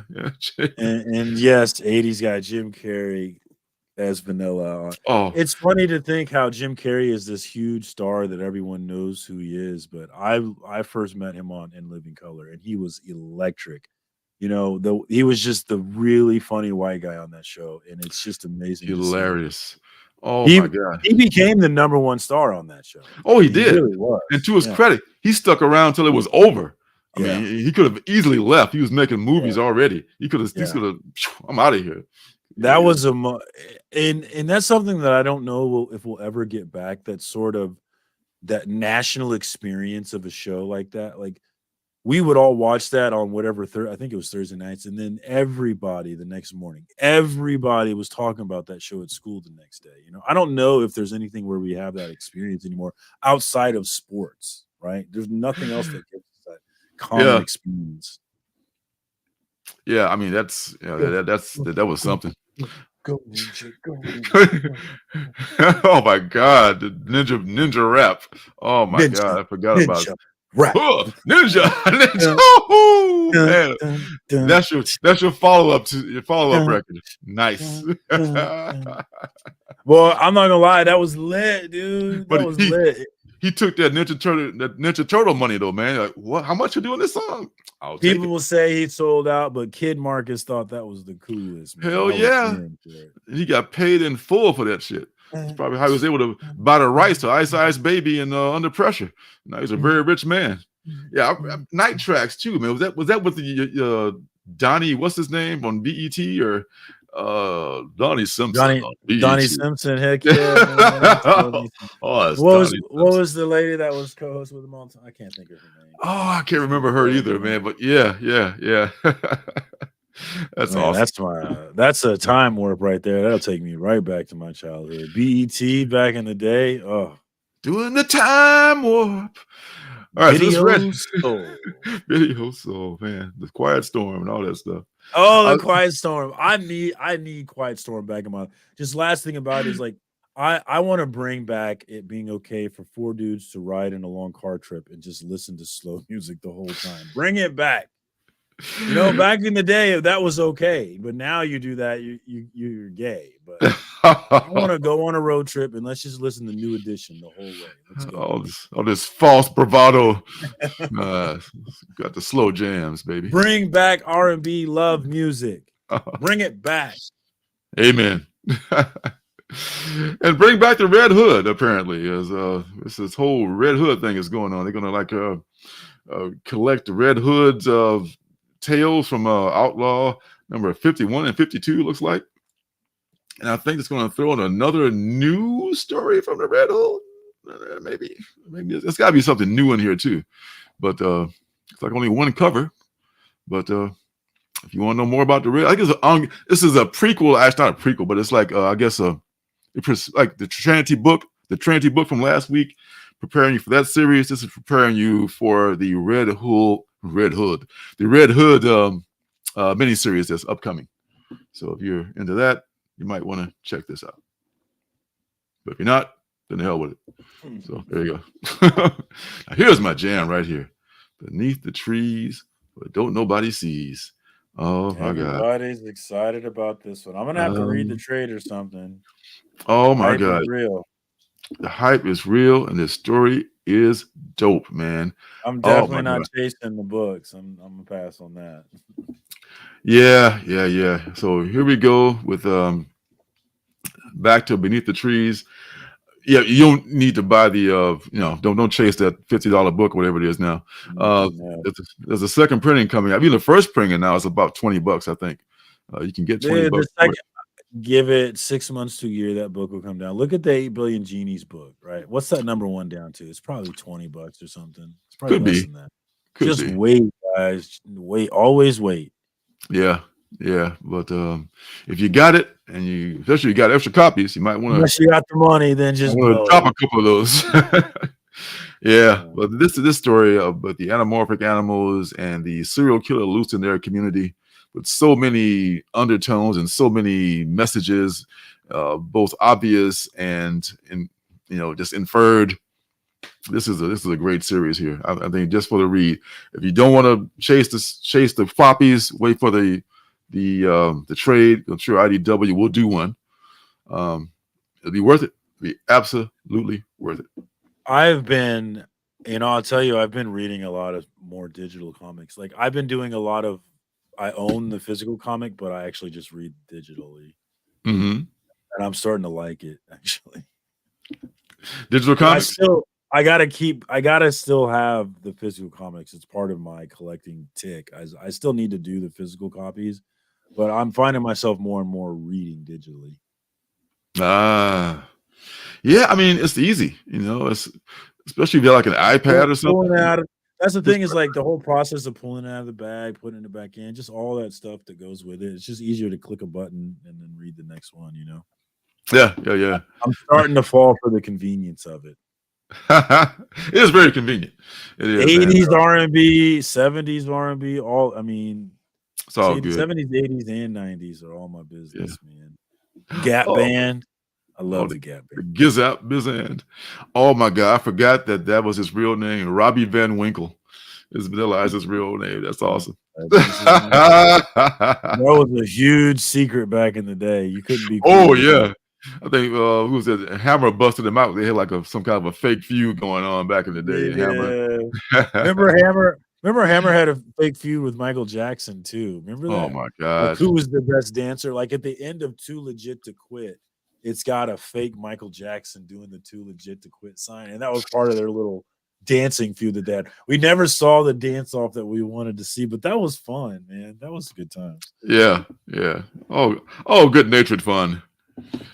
Now, here's the thing. Thundercats. Is anybody excited about Thundercats?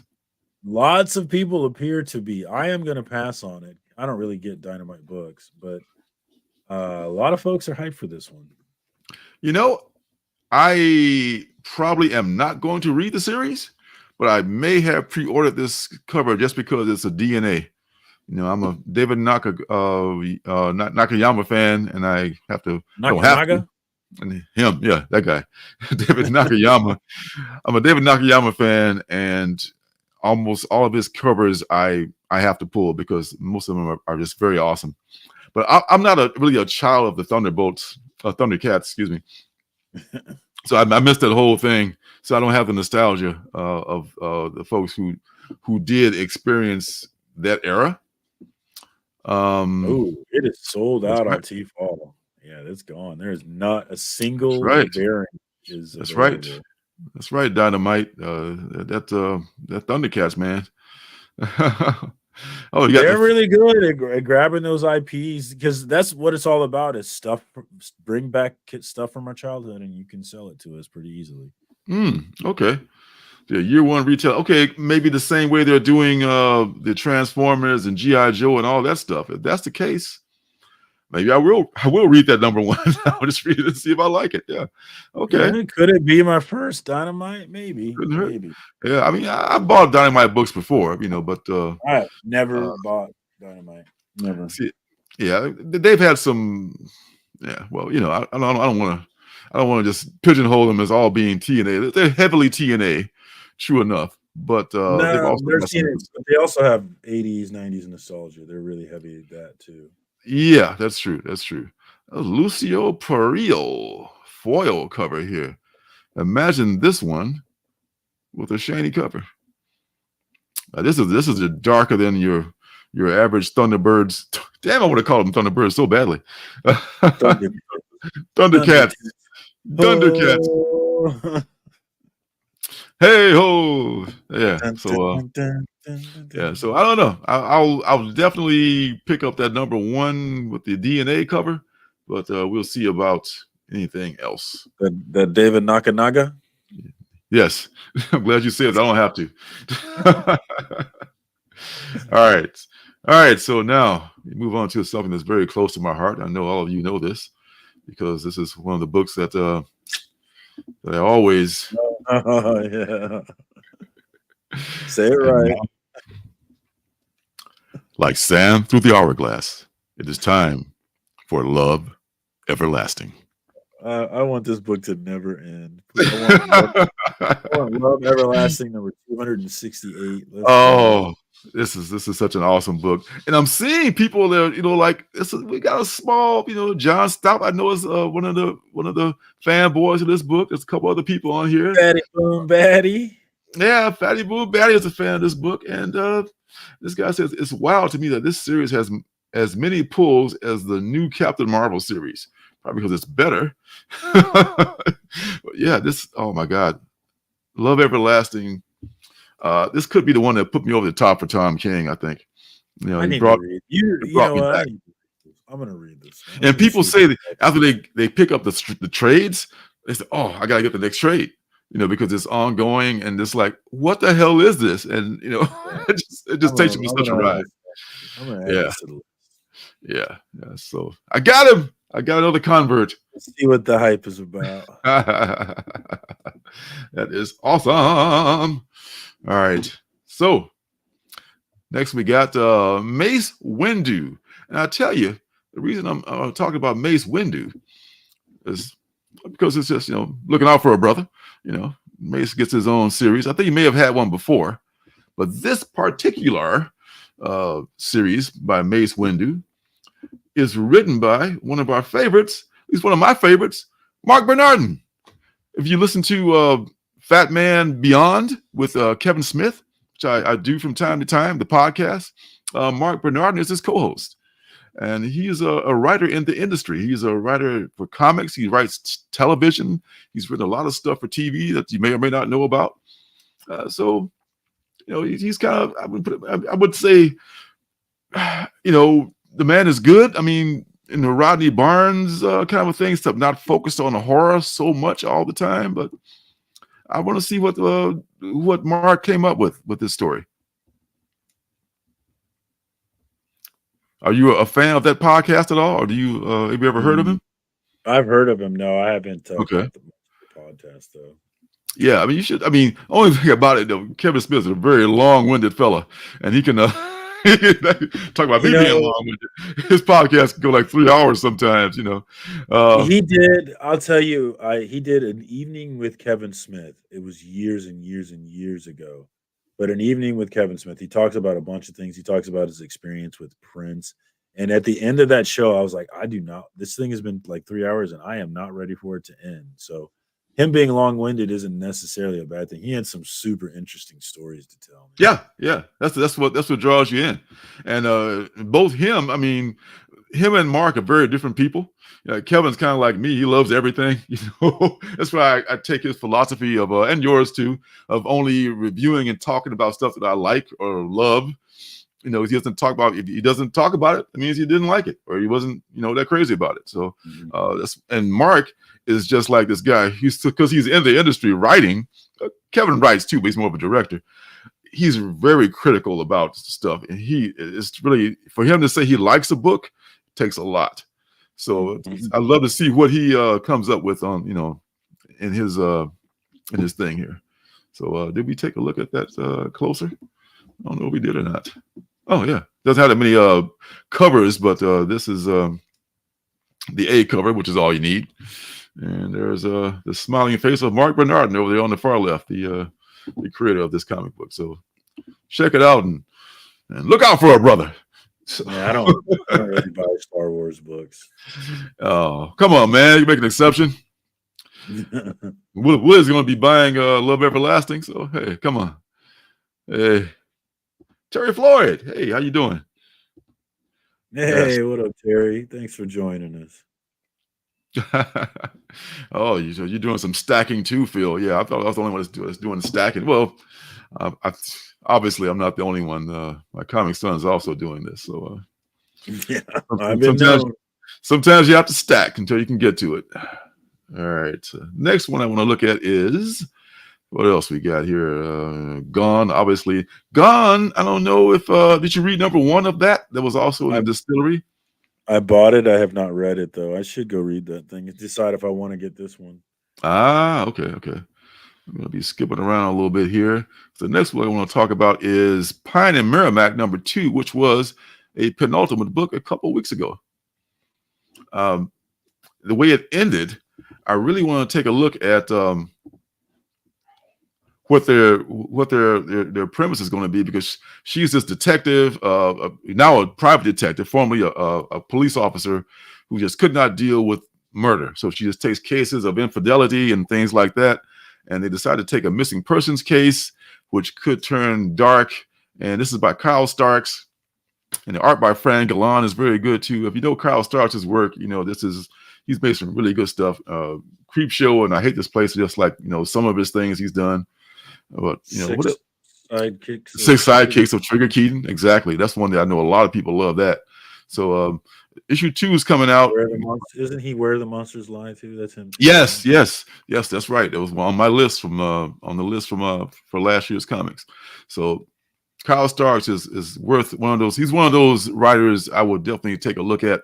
Oh, okay, well, he's writing this. Okay, some stuff I just have a hunch about, but with people like him, I'll just say it can't be too bad if he's writing it.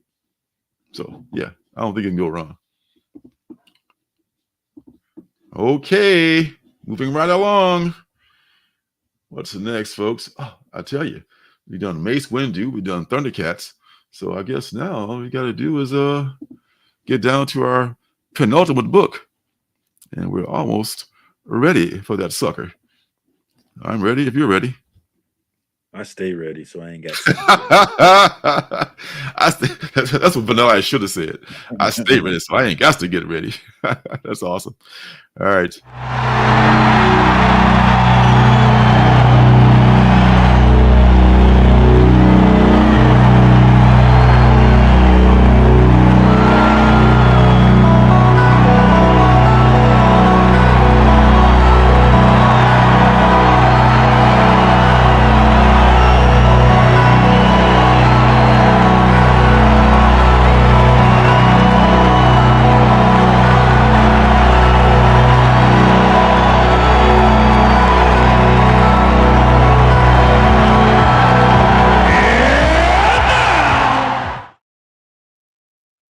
What's it gonna be?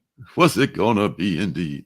Well, and now it is time for the penultimate book. And this week, that penultimate book is The One Hand #1. It is written by Ram V. Oh, And drawn by Lawrence Campbell.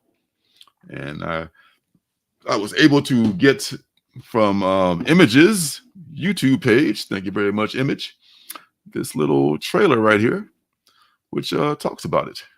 It doesn't really talk about it, but it shows it. So here it is.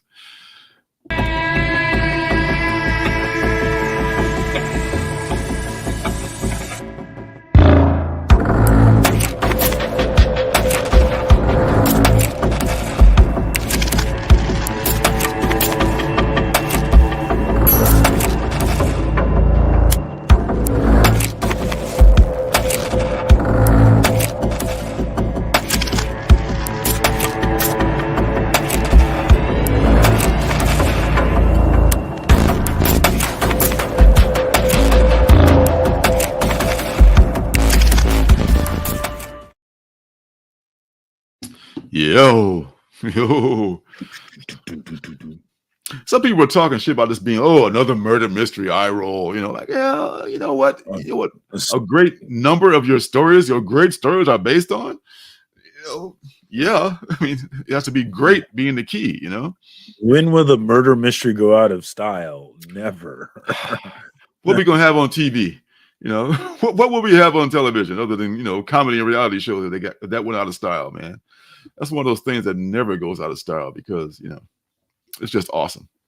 So they didn't tell you much about the series, but here's the premise: Neo Novena, which I guess is a place, Detective Ari Nasser is about to retire with an enviable record until a brutal murder occurs, bearing all the hallmarks of the one-hand killer, which should be impossible since Ari already put him away not once but twice in the years before. What follows is a deadly cat and mouse game as Ari pursues his quarry down the rain-soaked streets of Neo Novena. Ari will stop at nothing I say, to unravel the secrets and ciphers of this case, but each revelation only leads further into the dark heart of his future metropolis and Ari's own beleaguered soul. And yeah, Ron B's propers go, are many and varied. Layla Starr, Swamp Thing, what is he? So many great series. He's working on something right now. Is he doing Batman still, or Detective, or is he off that run? Yeah. Last I knew, he was still on it. Yeah, so he's either still doing it or just off that run. So that's another one of these artists, writers. Ron B's doing it. Take a flyer. I will definitely take a look at it for sure. I know I pre-ordered. There's a series that's going to run either concurrently or after this one, called The Six Fingers. I know I pre-ordered that. I don't know if I pre-ordered the One Hand yet, but if I don't have it, I didn't pre-order it. I'm definitely going to get it from somewhere. Not that many covers, only a B cover. So yeah, you don't need a whole lot of covers. Just give me a good story. just give me a good book. Give me some good book.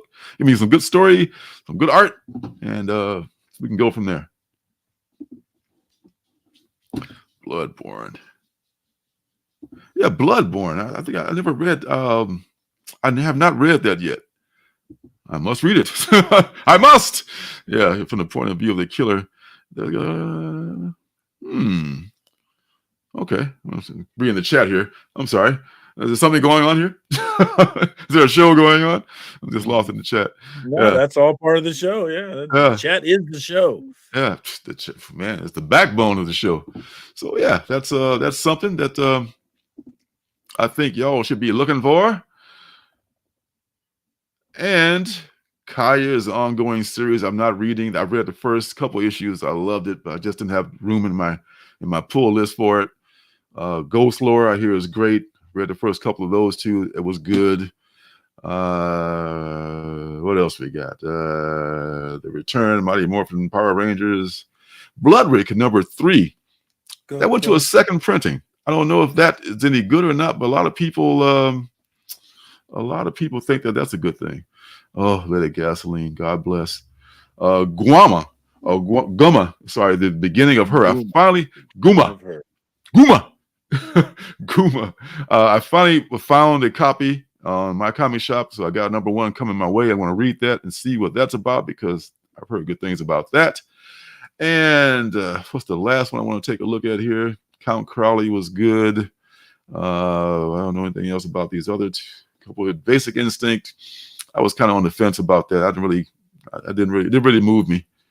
It was just okay, dog. It wasn't that great, you know. It wasn't all that great. But the last book I want to take a look at is called The Veil. And this one is from Scout Comics. Let's see, Space Negro is still there. God bless. I picked up a copy of Space Negro in Portland last year. So it must be a re-release. It's pretty funny. The Veil is from Scout Europe. That's what they're calling it. The one hand. God, I keep getting them mixed up here. Oh, here we go. Share this tab. The Veil. Yes, The Veil. And it's written by Gabriel Hernandez and El Torres, which are these guys come with some, some. I think Hernandez is writing Phantom Road, something that we're both reading. So I think there's a look. If it's it's kind of the similar art style. I'm not sure if he's right. He's the artist, not the writer. Did I say Hernandez is the artist? Okay, okay. Usually they get top billing, the writers do, but El Torres gets the top billing on this one. So okay, well the same arts as Phantom Road. He is. El Torres is the writer. Right, El Torres is the writer, but the guy who's drawing it is Gabriel Hernandez, who's also drawing Phantom Road. I think I got it right finally. Yes. There we go. So. And this is basically about, well, I can just tell you what it's about. Acclaimed award-winning artists Gabriel Hernandez, Walter, and El Torres present their renowned work in a long-awaited edition, remastered and relettered, so it's been out before. Revisit their horror masterpiece, so it says here. Enter the world of Chris Luna, a private investigator. I love private investigators. A private investigator who works for the dead. But the dead don't pay much, alas. A psychic with the ability to pierce the veil between worlds, Chris must return to her hometown to face a lurking darkness that's been waiting for her. Prepare for a chilling journey as Chris Luna battles both the supernatural and her own past in a gripping tale of horror and the unknown. So yeah, I'm pretty sure I will pick that up. All kind of jazz that I'm into, and that's it. That's your final book there. No, I love it. Love it. All right, let's come back. I'm giving that one that one might get a look. We'll see. I'm thinking about that one. Yeah, I think you should. I think it deserves it.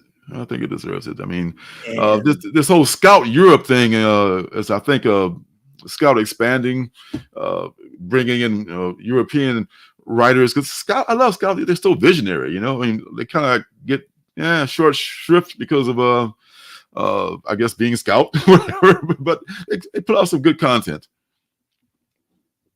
Yeah, they're hit and miss, but yeah, just like anybody. It's like anybody, yeah. So I always give them a chance to hit. Yeah, Sledgehead likes Bloodrick. I purchased Bloodrick. I think I may have got the second printing because I did what Bobby did earlier. I was weighing Bloodrick and another book at the same time, and I was at the limit. And I had to put Bloodrick back, so it looked okay from the inside, but it must have been good. It's kind of along the same lines as Barbaric, maybe, possibly. It wasn't too That's right. From a male point of view, yes, exactly.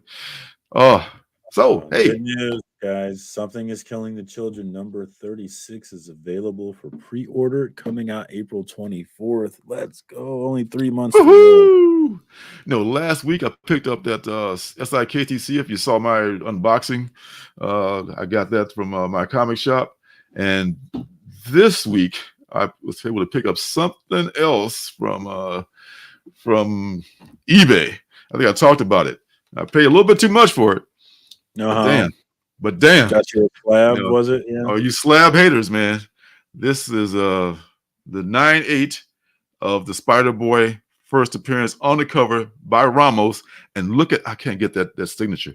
Look at that signature, man. I see the goldness on that slab. That's all I need. God. Oh my God. Yes, man. And it's like this is going for like $300 in some places. People are still asking that much for it. That's nice. That's really nice. I love yellow color slabs, man. They look so sexy to me. The gold slabs, yellow They slabs. do, don't they? They do, man. I think the kid is here to stay, man. That's why I went and spent that cash, you know. And I got it for half of what they're asking it for. So, and I won it by $1. I sniped it at the end, you know. Sometimes you snipe, sometimes you get sniped, you know. But that day I was the snipe. So you need to get you one of those slab holders like I got and put it on the wall, baby. That needs to be displayed. Oh, I gotta get some of those. Yeah. It got you're my hero, man. If I had several copies of those, I probably would have copies. My man ain't playing. I'd have been and sold a couple of those by now. I had the A cover. I sold a couple of those already. So I got the one. This isn't a collection, right? This is not going anywhere though. It's good to know. But God forbid if I have to, you know, I can unload it for a pretty good price, hopefully. But yeah, I think the Spider-Boy is the shit. I mean, I'm betting on that being the real deal. Like a shoelace, yeah. This is one of the good signatures too. Some of them like have like the black ink. You can't really see it. You know, but whoever did this, they did a job. And yeah, I just I'll go ahead and go to them. There you go. Yeah, man. It's you for my grandpa. You're a good man, 80s guy. All right, that's all we got, folks. Thanks to everybody for coming out. Man, I'm seeing right now 80s guy, Bobby DeLaGhetto, Space Case Cards, Peter Regatta, Larry Love. Oh my goodness, Beckerman made an appearance here. All you folks, Sledhead, Phantom Beat, man. If I don't, Phil's Treehouse, man. R.I.P. All Lions. all of us, everybody. Willie, I tell you, all y'all, man. I love you guys so much. Willie, don't do it, man. Not with that money. Don't do it, Willie. Don't, Willie. This man got to watch that movie too, because that's something you got to. I do. All right, folks. Until next time, next week, this wonderful day during the week. I got the dentist tomorrow, so it's always like a dark cloud on my horizon, but it'll be okay. I'll survive. Could go in a whole rant about that. So until next time, folks, be cool. Enjoy your comic books, and God bless.